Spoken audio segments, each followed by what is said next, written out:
Et le soleil peut être un ennemi pour nos yeux. Le rayonnement solaire se décompose en rayons visibles, les fameux infrarouges, et en rayons invisibles, les ultraviolets.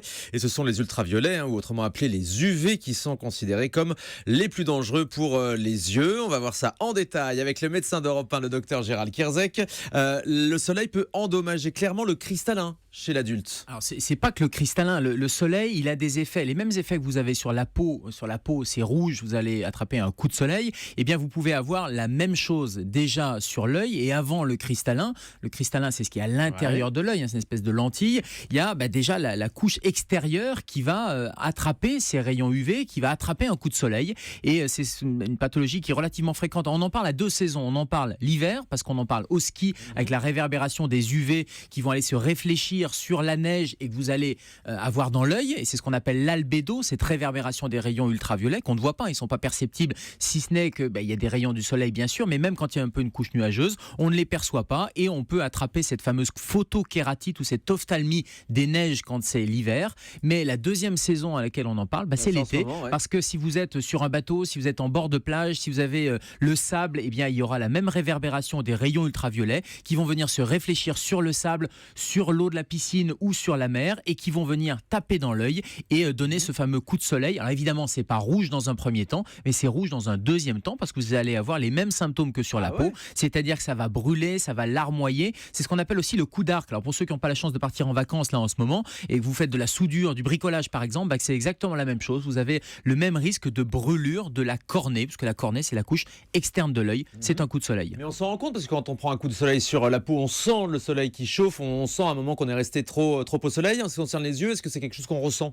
C'est tout le problème, c'est que vous n'allez pas forcément le ressentir. Et quand je disais que les rayons du soleil ils sont filtrés par la couche nuageuse, ils ne sont pas tant filtrés que ça, notamment les UV, certaines catégories d'UV vont passer cette couche nuageuse. Vous avez l'impression qu'il fait pas très beau et que le temps est un peu couvert. Et malheureusement, vous risquez d'avoir cette brûlure sans avoir les symptômes immédiatement. Mais c'est le soir ou le lendemain, vous allez vous réveiller avec l'œil qui va pleurer, vous avez une diminution de la vision, vous avez l'impression de ne plus rien voir, éventuellement même vous avez les paupières qui sont gonflées, qui sont rouges, donc c'est quelque chose qui est très douloureux. Vous n'aurez pas ces symptômes tout de suite, mais vous aurez ces symptômes à retardement, ce qui veut dire que le coup de soleil, vous avez eu le temps de bien l'attraper, de vous être exposé si vous n'avez pas pris des précautions pendant plusieurs minutes, voire pendant plusieurs heures. Surtout, encore une fois, si ce temps est couvert, vous ne vous êtes pas méfié, et c'est simplement le lendemain que vous aurez cette sensation de... Alors, c'est la sensation aussi au bord de la plage, on a l'impression d'avoir un peu de sable dans les yeux, mais en fait, c'est pas du tout du sable que vous avez dans les yeux, mais c'est vraiment cette brûlure de la cornée, c'est vraiment ce coup de soleil. Donc les lunettes de soleil, c'est pas que pour se la péter, docteur Kierzek. Non, c'est pas que pour se la péter. Je sais pas pourquoi vous dites docteur Kierzek, parce que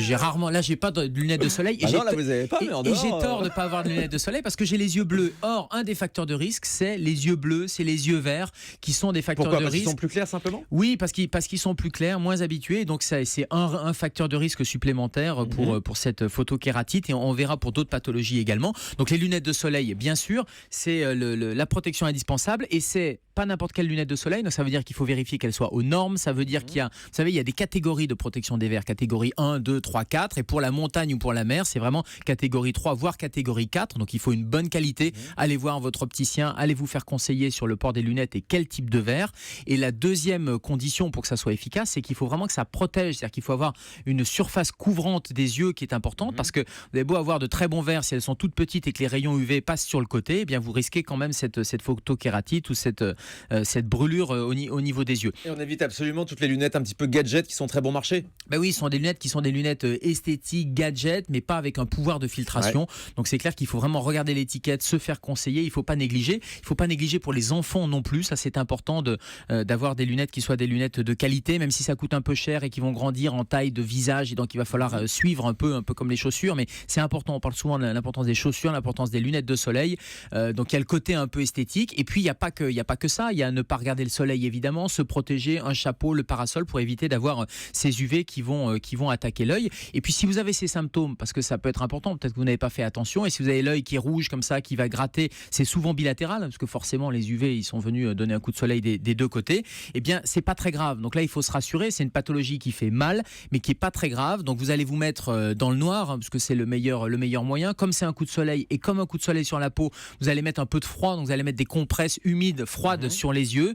Vous êtes bon pour rester à l'ombre et rester à la maison pendant un jour ou deux. Allez voir votre pharmacien préféré, votre pharmacienne préférée qui va vous donner des collyres anesthésiants. Ça va permettre de calmer un peu cette douleur. Mais les compresses, la pièce sombre et le collyre anesthésiant, ça va permettre de calmer les symptômes. Donc, et si vous avez des lentilles, vous les enlevez. Et on évite les jours d'après d'aller au soleil. Oui, alors on ne frotte pas, on évite d'aller au soleil, évidemment. De toute façon, vous ne pourrez pas aller au soleil. C'est vraiment cette sensation quasiment de cécité, l'impression de ne plus rien voir. Consultez bien sûr un médecin si les symptômes persistent. Et puis, quand je dis retirer les lentilles, c'est vraiment important. N'essayez pas de les mettre parce que ça va entretenir l'inflammation et ça devrait passer au bout de quelques jours. Si ça ne passe pas, évidemment, vous consultez. Mais c'est vrai que quand on sort d'une pièce sombre et qu'on arrive en plein soleil, le corps humain, les yeux doivent vraiment s'habituer. On est obligé de mettre la main devant ses yeux. Ça, ce sont clairement les effets aussi du soleil. Directement, c'est la première sensation qu'on a. Oui, alors ça, c'est un bon réflexe. Et quand il y a vraiment une luminosité qui est extrêmement importante, vous ne risquez pas. À la limite, quand il fait un grand soleil, vous risquez moins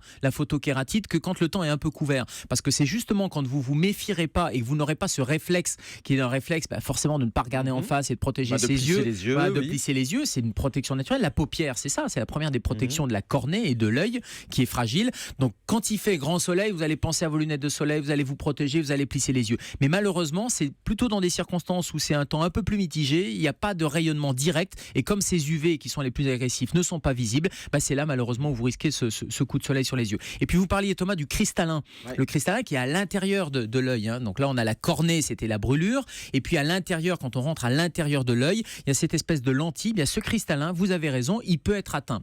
Non pas de manière aiguë, mais de manière chronique. C'est la répétition de l'exposition au soleil qui va donner la pathologie qu'on appelle, Thomas, comment on l'appelle la pathologie? La cataracte, exactement. On va opacifier le cristallin. Non, mais c'est j'ai fait des progrès depuis que je suis dans cette émission. Exactement. Un mois de Grand Direct de la Santé, c'est quasiment un mois de médecine. C'est ça. Donc c'est le cristallin qui va s'opacifier et c'est la cataracte, donc qui est plutôt une pathologie de la deuxième partie de vie. Ça touche 65 ans. Pas forcément âgé, mais oui, plutôt deuxième partie de vie. Et on considère que 20% des cataractes seraient liées à une exposition solaire, seraient liées à ces expositions solaires qui sont répétées. Donc là aussi, il faut se méfier. Quand je disais que dès l'enfance, il faut protéger les yeux, c'est pour éviter d'avoir ces symptômes de la cataracte, c'est-à-dire un cristallin qui va s'opacifier, qui va devenir un peu laiteux, qui est plus transparent. Et s'il est plus transparent, forcément, il y a des répercussions et notamment une diminution de l'acuité visuelle. Il y a une perte de la vision. Docteur Martine Pérez. Oui, je voudrais insister sur le fait que c'est pas parce que vous achetez des lunettes colorées, voire très sombres, avec des verres très sombres et très foncés, qu'ils vous protègent contre les UVA et les UVB.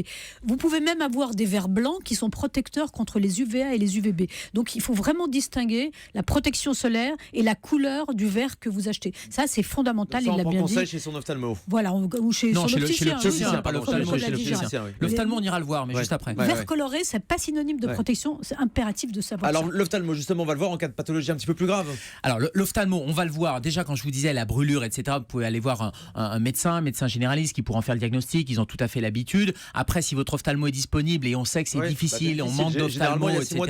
Il existe des services d'urgence ophtalmologique aussi. Dans les hôpitaux. Vous pouvez vous renseigner dans les hôpitaux. Le 15 peut vous renseigner aussi sur ces services qui sont disponibles. Et quand vous avez des symptômes qui sont une diminution progressive de l'acuité visuelle, une sensation de flou, de brouillard, si c'est quelque chose qui est chronique et qui s'installe, ou une sensibilité, une perception, vous voyez des lumières vives ou l'impression d'avoir des petits flashs, etc., c'est là où un examen ophtalmologique s'impose. Alors, il va pouvoir détecter la cataracte, par exemple, et vous proposer éventuellement un traitement. Maintenant, ça se traite tout à fait bien. C'est une petite intervention chirurgicale. On va aller sous anesthésie locale. On va aller changer ce cristallin. Ils vont aller changer ce cristallin pour l'enlever, faire une phacoémulsification, comme on dit, et pour pouvoir redonner une très bonne vision. Mais cet examen chez l'ophtalmo, il va aller plus loin. Et il va notamment vous proposer un fond d'œil. Et ce fond d'œil, ça va permettre d'aller voir l'arrière de l'œil. Donc, si on reprend anatomiquement, on est parti de la couche extérieure, on rentre dans l'œil, il y a le cristallin, et puis à l'arrière, il y a toute la partie avec la rétine, et puis l'UV, toute cette muqueuse qui tapisse l'œil. Eh bien, c'est important d'aller regarder de temps en temps, d'aller voir son ophtalmo régulièrement,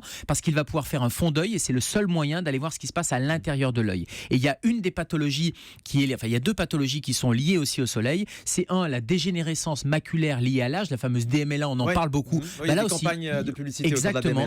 Il y aurait, vous savez, quand vous voyez plus les lignes sont un peu floues, vous les voyez se déformer. Eh bien, cette DMLA, un des facteurs de risque. Le carrelage de la salle de bain. par exemple, ou en regardant les campagnes de pub, effectivement, on voit sur Internet, on vous propose un grillage à regarder. Si ce grillage est déformé, c'est peut-être, hein, c'est pas sûr évidemment, un signe de DMLA. Et là aussi, il faut le prendre tôt, il faut le dépister, il faut le diagnostiquer. Et puis la deuxième pathologie, c'est le mélanome de l'œil, c'est-à-dire c'est un cancer. Le mélanome, on en parle pour la peau. Et bien ça existe aussi dans l'œil. Et vous imaginez bien que sans le fond d'œil, sans l'examen de l'ophtalmo, on ne peut pas le voir parce que c'est à l'arrière de l'œil.